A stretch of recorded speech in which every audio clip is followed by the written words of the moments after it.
You think the storm is over? Think again. The moment the snowfall stops and an eerie silence descends, that's your cue to be truly afraid.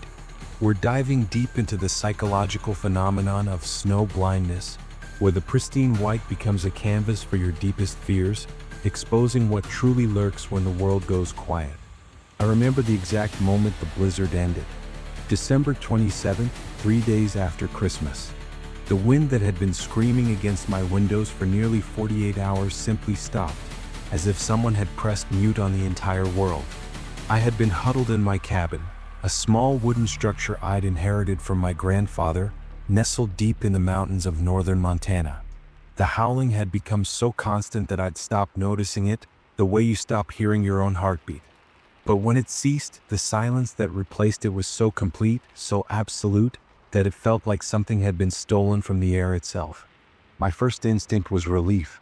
I pulled back the frost-kissed curtains and saw a world transformed into something from a postcard, or perhaps a dream.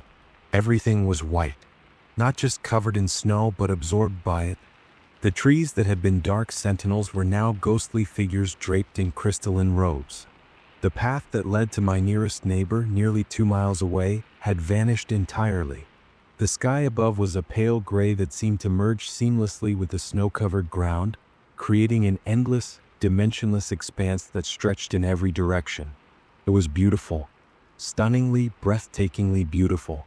I opened the cabin door, and the cold hit me immediately, sharp and clean like a blade made of ice. I stepped onto the porch, my boots crunching against the fresh powder. The sound seemed impossibly loud in the stillness, almost offensive. I stopped moving, held my breath, and listened. Nothing. No birds. No rustling of small creatures. No distant hum of cars or planes. Not even the familiar creak of trees settling under their frozen burden. The world had become a vacuum, empty of everything except that pristine, merciless white. That's when the first tendril of unease curled around my chest. I had experienced quiet before. I had chosen this remote location specifically for its isolation, its distance from the noise of modern life. But this was different. This wasn't the peaceful quiet of a winter morning or the restful silence of a sleeping forest. This was the silence of absence, as if every living thing within miles had simply ceased to exist. I found myself straining to hear something, anything, that would confirm I wasn't the last person on Earth. My ears began to ring from the effort, a high-pitched whine that seemed to come from inside my own skull. I walked to the edge of my porch and looked out at the vast white expanse that had once been my familiar surroundings. The landmarks I used to orient myself were gone. The old stone wall that marked my property line was buried. The distinctive shape of the oak tree near the creek was now just another amorphous white mound. Even the mountains in the distance had disappeared, swallowed by the pale sky that seemed to touch the ground at every horizon. I felt a sudden, irrational surge of fear, like the world had reset overnight, erasing everything I knew and leaving me stranded in an empty canvas. I retreated inside and closed the door, but the silence followed me. It seeped through the walls, through the windows, through every crack and crevice of my small cabin. I turned on the radio, desperate for noise, for voices, for any confirmation that civilization still existed. Static. I tried my phone. No signal. The storm must have knocked out the local tower, I told myself. It would be restored soon. Everything would be restored soon. But as I sat in my small living room, listening to the radio hiss and watching the gray light seep through my windows, I felt the first stirrings of something I couldn't quite name. It wasn't fear exactly. Not yet. It was something more subtle, more insidious. It was the feeling of being watched by something that had no eyes. The feeling of standing at the edge of a vast emptiness that was somehow hungry. I looked out the window at the white world beyond, and for the first time, I noticed that the beauty I had seen earlier now looked different. It looked patient. It looked like it was waiting for something. And as the gray afternoon light began to fade into an equally gray twilight, I began to wonder if the storm ending wasn't a reprieve at all. Perhaps it was just the beginning of something far worse. By the following morning, I had convinced myself that my unease was nothing more than cabin fever. 48 hours of being trapped inside by a raging blizzard would make anyone jumpy. I made myself a strong pot of coffee, ate a breakfast of canned beans and stale bread, and decided to venture outside to assess the damage. The practical tasks of checking my generator, clearing snow from the roof, and digging out the woodpile would ground me, remind me that I was a capable adult in a familiar environment. But the moment I stepped outside, I understood that something fundamental had shifted. The white that had seemed beautiful yesterday now felt aggressive. It wasn't just covering things anymore. It was absorbing them. Every direction looked identical, a seamless expanse of white that offered no points of reference, no depth, no variation. I walked toward where I knew my woodpile should be, but after a few steps, I lost all sense of distance. Was the buried mound ahead of me 10 feet away or 30? Was I walking in a straight line, or had I curved without noticing? The pristine surface offered no footprints to follow, no shadows to judge position. My own tracks from moments before seemed to blur and vanish behind me, swallowed by the subtle drift of powder snow. This was when I first understood what was happening to me. It wasn't the physical snow blindness I had read about, the painful condition caused by the sun's glare reflecting off ice crystals. This was something different, something psychological. The uniform white was doing something to my perception, stripping away the visual anchors that my brain relied upon to make sense of the world. Without variation, without contrast, without the thousand subtle differences that distinguish one patch of ground from another, my mind was beginning to unravel. I stopped walking and tried to orient myself by looking back at my cabin. It was still there, a dark shape against the endless white, but it seemed both closer and farther than it should be. The perspective was wrong somehow, as if the rules of distance and dimension no longer applied. I felt a surge of vertigo, though I was standing perfectly still on level ground. My heart began to race, and I realized with growing alarm that I couldn't remember which direction I had been walking. The mound I thought was my woodpile could be anywhere. It could be right in front of me or already behind me. The white offered no answers. I made it back to the cabin by luck more than skill, stumbling through the featureless landscape until the dark shape of the building materialized from the pale haze. I slammed the door behind me and stood there, breathing hard, my mind racing. This was ridiculous. I knew these woods. I had spent every summer here since childhood and countless winters since. But the white had transformed everything into something alien, something that my experience and memory couldn't navigate. The familiar had become utterly foreign. That afternoon I tried again, this time with a plan. I tied a rope to my porch railing and let it unspool behind me as I walked, giving myself a physical line to follow back. But even with this precaution, the psychological effect of the white was overwhelming. Every step felt like walking into a void. The horizon seemed to shift and sway. I found myself unable to trust my own senses, questioning whether the ground beneath my feet was really there or just an illusion projected by my desperate mind. The deeper I ventured into that blank expanse, the more primal the fear became. It wasn't rational.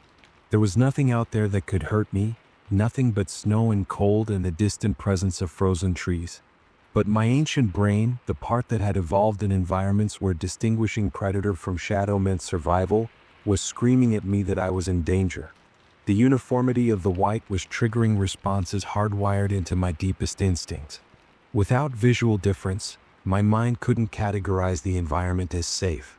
Everything was potential threat. Everything was unknown. I returned to the cabin and didn't venture out again that day. Instead, I sat by the window and watched the white, trying to understand what it was doing to me. The snow hadn't changed. The landscape hadn't changed. Only my perception of it had shifted, revealing how fragile my sense of reality truly was. The pristine surface that covered everything was like a blank page, and in the absence of written words, my mind was beginning to fill in its own story. I was afraid of what narrative it might create. On the third day, the silence began to speak. It started subtly, sounds that weren't quite sounds, vibrations at the edge of hearing that might have been wind or might have been something else entirely.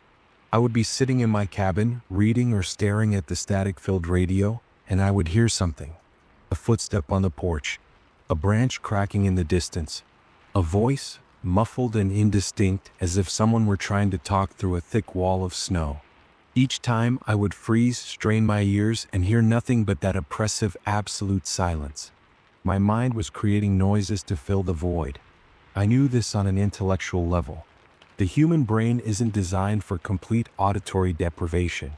When external stimuli are removed, it begins to generate its own, dipping into memories and fears and the vast library of sounds accumulated over a lifetime. What I was hearing wasn't real. It was my desperate nervous system trying to make sense of an environment that offered it nothing to process.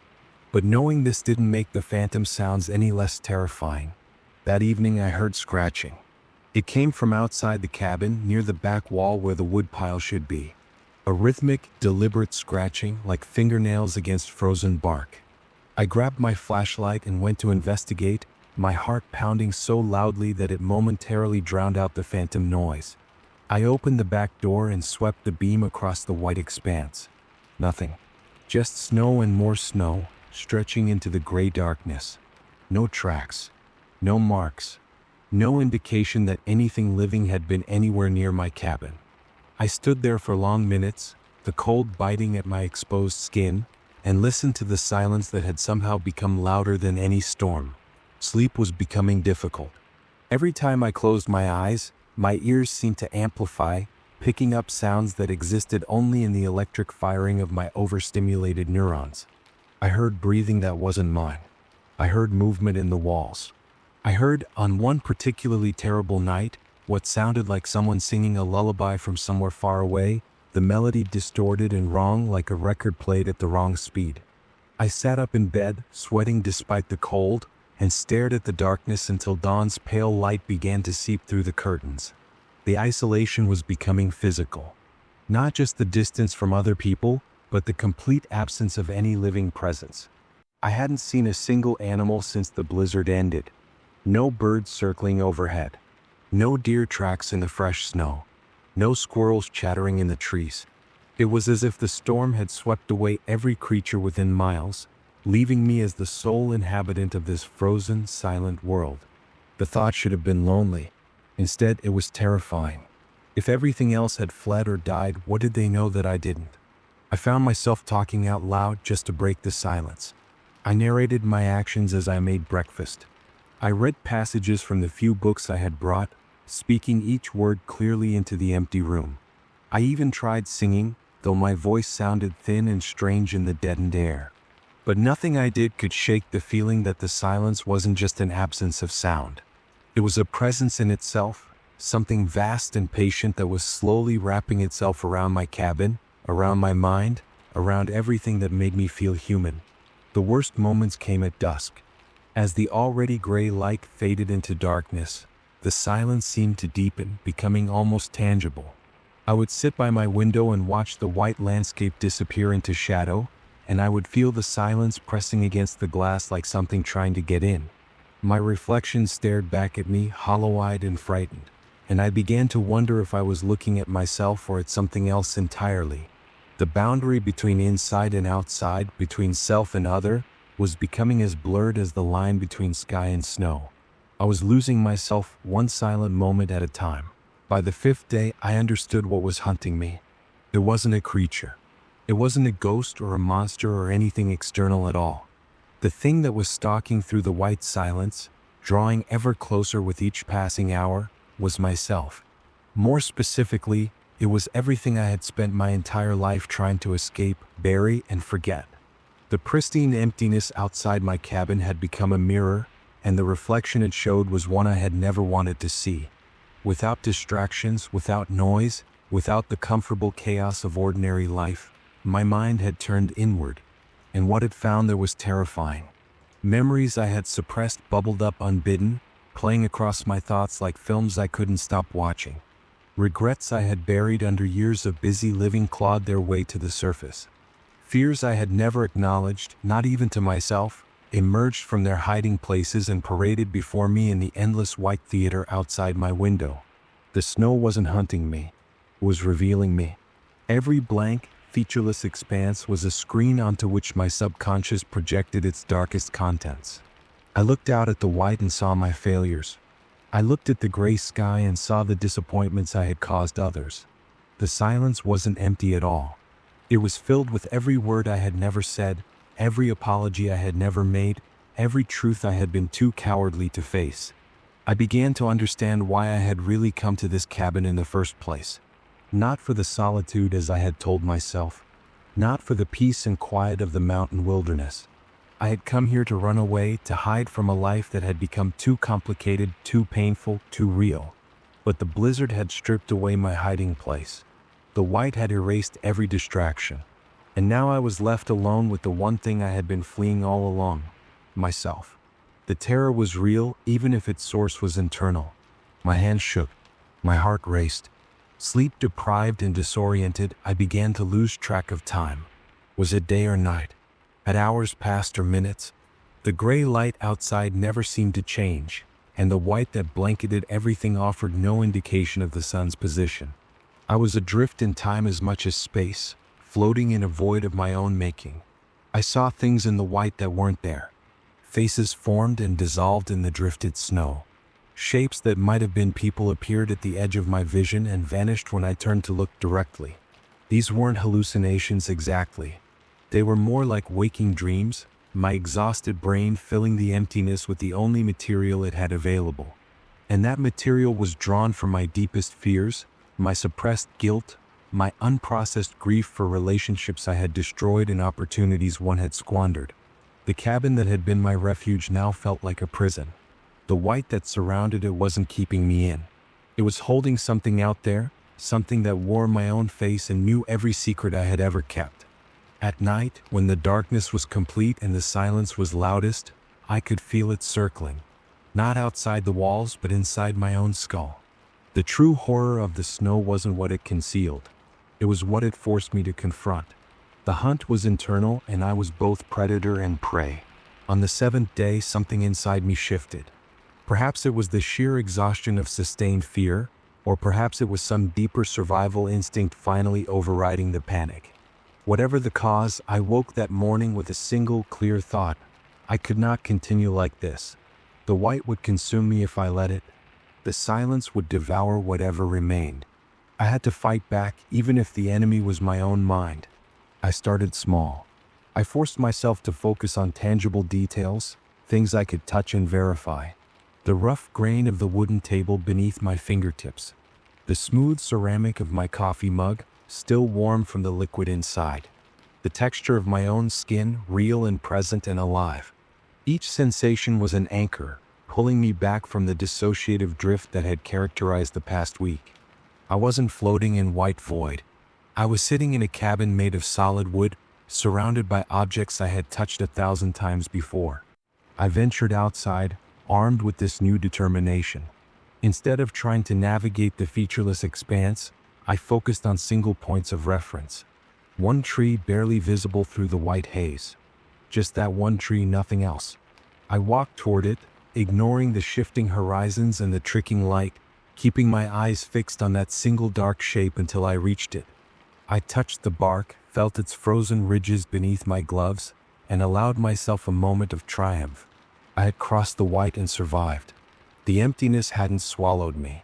From there, I established routines. Small, meaningless actions that gave structure to my formless days. I cleared snow from the porch at exactly the same time each morning. I counted my supplies, even though I already knew exactly what I had.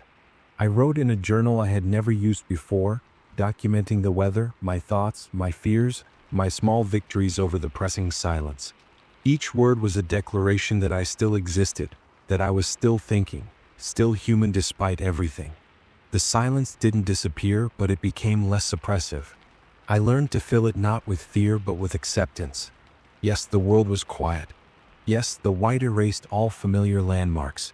But I was still here, still breathing, still capable of thought and action. The internal hunt that had terrorized me hadn't ended, but I had found ways to evade its worst attacks. I acknowledged the fears and regrets that the emptiness had exposed, but I refused to let them define me. On the 10th day, I heard the distant growl of a snowplow. Civilization was returning, pushing back against the white that had isolated me. But even as relief flooded through me, I understood that something had fundamentally changed. I had stared into the pristine emptiness and seen my own darkest corners reflected back. The experience had broken something inside me, But it had also revealed something stronger beneath the fractures. The snow eventually melted. Spring came as it always does, and the white gave way to mud and green and the ordinary noise of the world returning to life. But I never forgot those silent days, that hunting whiteness, that terrible confrontation with myself. And I understood, finally, what the experience had taught me. The most terrifying wilderness isn't found in remote mountains or frozen landscapes. It's the unexplored territory inside our own minds, waiting for the silence that will force us to finally map its depths. The question isn't whether we can survive the external cold.